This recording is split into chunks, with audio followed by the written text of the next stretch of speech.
নমস্কাৰ কুম্পাচুদু মিচিং ৰঙামাম গীটাৰ মিচিং মৰামলৈ সকলোকে স্বাগতম জনাইছোঁ। আজি আপোনালোকৰ মাজলৈ মই লৈ আনিছোঁ কঁঠাল গুটিৰ পিটিকা। আশা কৰিছোঁ সকলোৱে চাই ভাল পাব।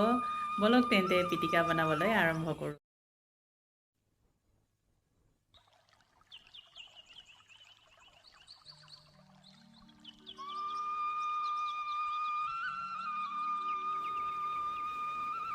কঁঠাল গুটিৰ পিটিকা বনাবৰ বাবে কঁঠালৰ গুটিখিনি এনেদৰে ভালদৰে ধুই লৈ এদিনৰ বাবে মই ৰ'দত দিম। এনেদৰে শুকুৱাই ল'লে কঁঠাল গুটিৰ বাকলিখিনি সহজতে এৰুৱাব পৰা যায়।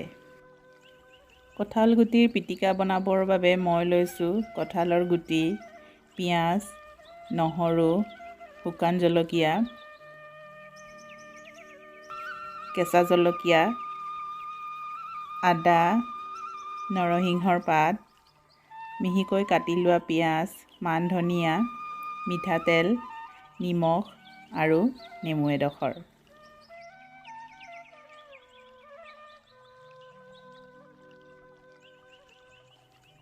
কঁঠালৰ গুটিখিনি প্ৰথমতে মই এনেদৰে টাৱা এখনত শুকানে ভাজি ল'ম।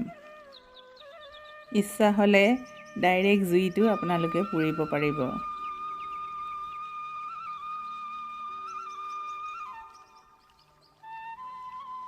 কঁঠালৰ গুটিখিনি এনেদৰে ফুটিবলৈ আৰম্ভ হোৱাৰ লগে লগে মই নহৰুখিনিও লগতে ভাজি ল'ম আৰু এনেদৰে এবাৰমান ঢাকনি মাৰি থৈ পুনৰ লৰাই লৈ মই কঁঠালৰ গুটি আৰু নহৰুখিনি নমাই ল'ম। কঁঠালৰ গুটিখিনি বেছি দেৰিলৈকে ভাজি থাকিব নালাগে, নহ'লে টান হৈ যাব পাৰে।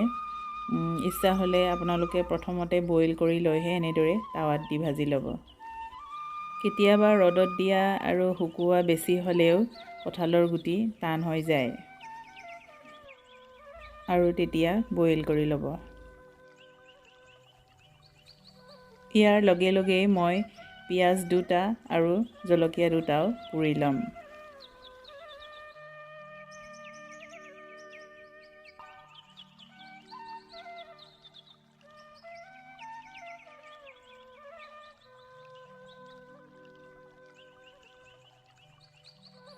গোটেইবোৰ পুৰি লোৱাৰ পিছত কঁঠালৰ গুটিখিনিৰ মই বাকলিখিনি এৰুৱাই ল'ম।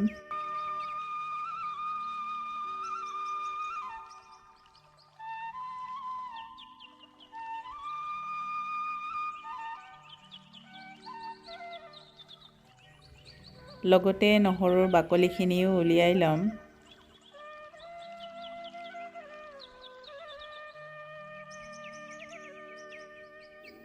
পুৰি লোৱা জলকীয়া দুটা আৰু পিঁয়াজৰ বাকলিখিনিও এনেদৰে মই গুচাই লৈ এটা এটাকৈ এৰুৱাই পিটিকাত দি দিম।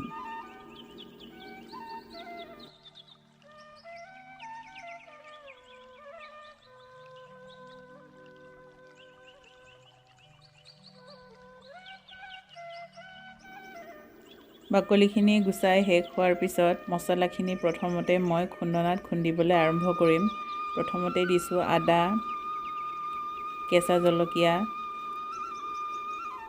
মান ধনিয়া, নৰসিংহৰ পাত।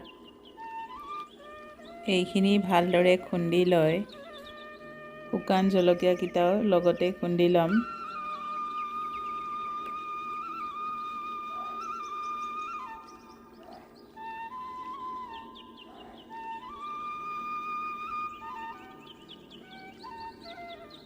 মছলাখিনি ভালদৰে খুন্দ খাবৰ বাবে নিমখ অকণমান এনেদৰে দি ল'ম।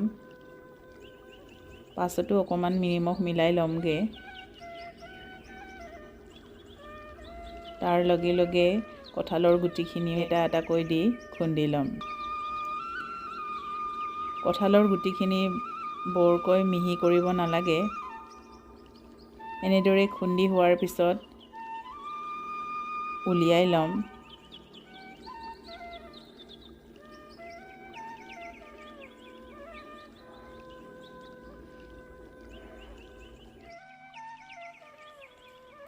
এতিয়া কাটি থোৱা পিঁয়াজখিনি আৰু পুৰি লোৱা পিঁয়াজ আৰু নহৰুখিনিও দি লৈ নেমুৰ ৰসখিনি চেপি দিম।